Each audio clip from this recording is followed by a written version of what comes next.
दिल्ली में होने वाले विधानसभा चुनाव से पहले आम आदमी पार्टी की मुश्किलें बढ़ती जा रही है।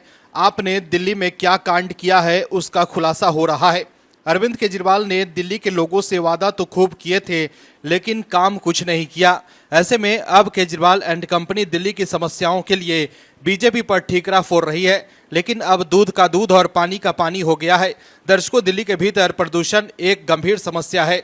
दिल्ली के भीतर और दिल्ली की मौजूदा आप सरकार दिल्ली वालों से वादा किए घूमती थी कि जी हमें सत्ता सौंप कर तो देखिए, हम अगर दिल्ली की गंदी हवा को साफ न कर दें तो कहना।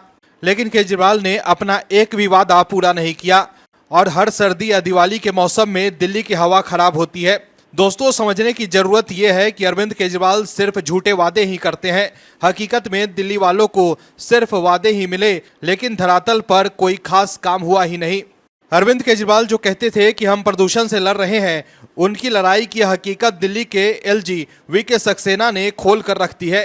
कैसे, बताते हैं आपको इस रिपोर्ट में। दरअसल दिल्ली में प्रदूषण की मार को देखते हुए उपराज्यपाल वीके सक्सेना ने मुख्यमंत्री आतिशी को पत्र लिखा है। एलजी ने प्रदूषण कम करने में मदद के लिए सीडीवी का उपयोग करने का सीएम से आह्वान किया। एलजी ने प्रदूषण से निपटने के लिए पर्याप्त मशीनरी नहीं होने का भी मुद्दा उठाया। राष्ट्रीय राजधानी में वायु गुणवत्ता के बहुत खराब श्रेणी में होने पर दिल्ली के उपराज्यपाल वीके सक्सेना ने चिंता जताई है। इस संबंध में उन्होंने मुख्यमंत्री आतिशी को पत्र लिखा है। पत्र में उन्होंने प्रदूषण कम करने में मदद के लिए नागरिक सुरक्षा स्वयं सेवकों का उपयोग करने का आह्वान किया। पत्र में एलजी सक्सेना ने प्रदूषण से निपटने के लिए पर्याप्त मशीनरी नहीं होने का भी मुद्दा उठाया। उन्होंने लिखा कि डीपीसीसी ने मशीनरी की कमी के बारे में सूचित किया। इस वजह से सीएक्सयूएम, राज्य सरकार और अन्य सरकारी एजेंसियों द्वारा लागू किए गए विभिन्न उपायों को प्रभावकारी बनाने में बाधा हो रही है। उन्होंने प्रदूषण समन गतिविधियों के लिए 1 नवंबर से फरवरी के अंत तक सीडीवी का उपयोग करने का आह्वान किया।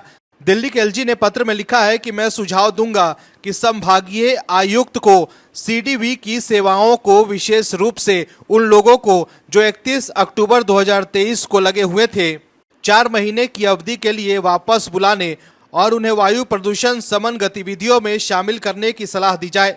उन्होंने सीडीवी के स्वयं सेवकों के मुद्दे पर भी गंभीर चिंता जताई। उन्होंने कहा कि उसी समय मैंने उनकी आजीविका संबंधित चिंताओं का मुद्दा भी उठाया था। सरकार से इस पर गंभीरता से ध्यान देने के लिए कहा था। मैंने कहा था कि सीडीवी को काम की आवश्यकता है। सुझाव दिया था कि सरकार उनके मुद्दे को तर्कसंगत, कानूनी और गैर पक्षपातपूर्ण तरीके से सुलझाए। इसमें एससी, एसटी, ओबीसी और ईडब्ल्यूएस श्रेणी के लिए आरक्षण मानदंडों का पालन करें।